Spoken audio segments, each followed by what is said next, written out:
kereta komuter lain dengan truk Pertamina di perlintasan kereta api Bintaro, Jakarta Selatan, Senin siang. Korban yang dirawat di RS Suyoto masih syok dan trauma.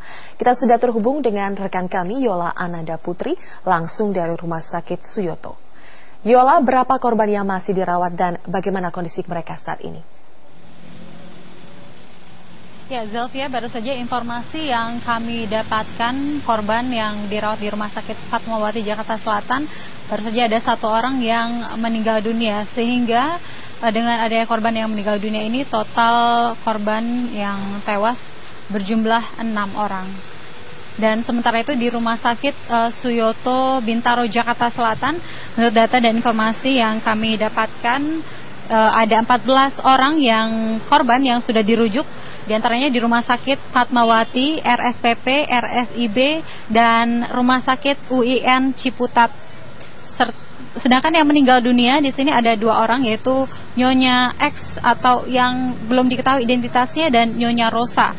Sedangkan di UGD baru saja kami tadi melihat 1 orang korban yang masih syok berat, yaitu Nyonya Tengku Raliswanti yang masih belum percaya dengan kejadian yang dialaminya.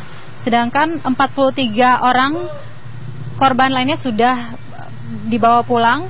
Sementara itu 7 orang korban ini masih dirawat di lantai 4 di Rumah Sakit Suyoto Bintaro, Jakarta Selatan.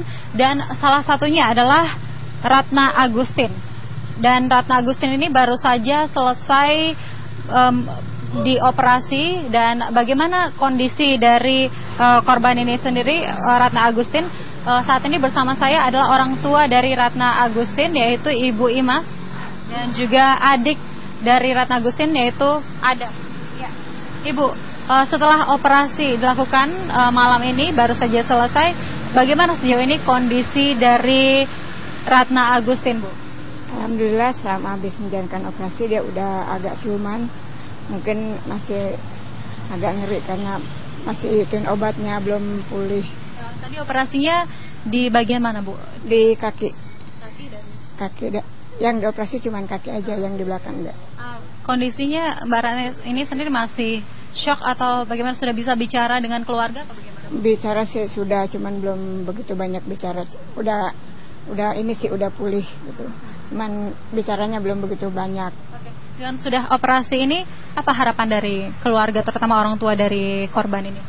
Ya, minta dia sebagai dari keluarga saya, orang tuanya sendiri, biar minta doanya aja bersama, semoga anak saya cepat sembuh, gitu aja. Oke. Bersama saya juga ada adik korban yang bernama Adam, yang juga sempat ditelepon oleh korban saat kejadian tersebut, yaitu dengan Mas Adam. Iya. Bagaimana saat kejadian korban ini, Ratna langsung menelpon keluarga begitu? Iya. Jadi pas kejadian itu sebelum mungkin udah tabrakan kali ya, dia sempat menelpon saya dan cuma minta tolong aja sih gitu, minta tolong, saya kebakar Dam, tolong gue kebakar gitu kan. Ya akhirnya saya langsung pergi ke stasiun untuk ngecek bener atau enggaknya itu udah tabrakan. Ternyata betul, dan akhirnya saya coba untuk ke Pondok Betung, ke Bintaro, pasar Bintaro sana. Ratna, kakak saya udah dievakuasi ke masjid. Setelah dari evakuasi masjid itu, saya belum sempat melihat sih. Saya telepon lagi, ternyata dia udah dievakuasi ke dokter ke RS Suyoto ini. Ya, kalau untuk kejadian lebih kayak gimana nya, pas kejadian itu kita juga nggak jelas sih, karena teleponnya kan pas dia nelpon itu mati gitu kan, gara-gara kecelakaan. Itu kemungkinan dia masih ada di dalam pas dia nelpon saya itu. Oke, bagaimana suasana saat Ratna menyelamatkan diri? Saat itu kan penumpang banyak sekali di dalam situ dan semuanya ingin menyelamatkan diri keluar dari kereta. Yang saya tahu sedikit ceritanya dari Ratna ini, dia sempat lari untuk keluar ke gerbong yang belum terbakar, dan di sana tuh pada saling injak-injakan sih untuk menyelamatin diri gitu. Ya alhamdulillahnya Ratna sendiri, kakak saya sendiri bisa selamat dari kecelakaan itu. Sebagian orang malah ada yang masih terkurung dan kebakar. Udah, kalau yang saya tahu cuma itu aja, dia bisa nyelamatin diri dengan ya sebisa dia mungkin, dah sampai dia kinjak-kinjak kayak gitu kan. Di sini juga sampai memar, masih pada memar, masih gimana. Sampai akhirnya dia keluar itu nggak tahu kejadiannya lebihnya kayak gimana. Saya cuma dapat telepon dari orang yang mengevokasi dia, cuma itu aja. Lalu bagaimana dengan keluarga saat ini? Apakah saat ini masih trauma untuk menggunakan transportasi? Bagaimana nih? Akan memilih transportasi yang dirasa lebih aman? Karena sehari-hari mungkin lebih sering pakai kereta ya, karena dianggap tidak macet atau bagaimana? Betul. Kalau untuk trauma sih, saya pikir pasti Mbak. Pasti dia trauma karena kejadiannya kan persis di depan muka dia sendiri, di depan mata kepala dia sendiri. Jadi kalau saya pikir pasti dia trauma untuk naik kereta lagi dan lebih memilih naik motor kali ya. Iya.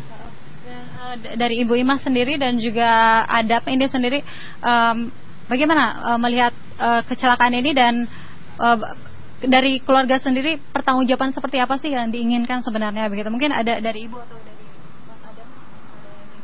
Kalau pertanggungjawaban kita berharap ya sebaiknya aja deh untuk korban-korban kecelakaan ini Mbak.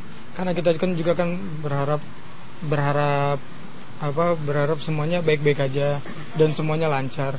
Udah cuma itu aja saya harap. Ibu Imas dan juga Adam dan keluarga, dan informasi juga kami dapatkan besok pada pukul 8 pagi Wapres Budiono beserta dengan Menteri Kesehatan Absi Boy dan juga Gubernur DKI Jakarta Joko Widodo akan datang untuk menjenguk korban yang sampai saat ini masih dirawat inap di Rumah Sakit Suyoto, dan juga sebelumnya dari Wamen Kementerian Pertahanan juga akan datang ke sini untuk menjenguk keluarga korban. Oleh karena itu situasi saat ini di sebelah kanan rumah sakit, situasi sudah disterilkan untuk kedatangan dari Wapres Budiono besok di Rumah Sakit Suyoto Bintaro Jakarta Selatan. Demikian, kembali ke studio Zilvia. Baik, terima kasih Yola Anada melaporkan langsung dari Rumah Sakit Suyoto Jakarta.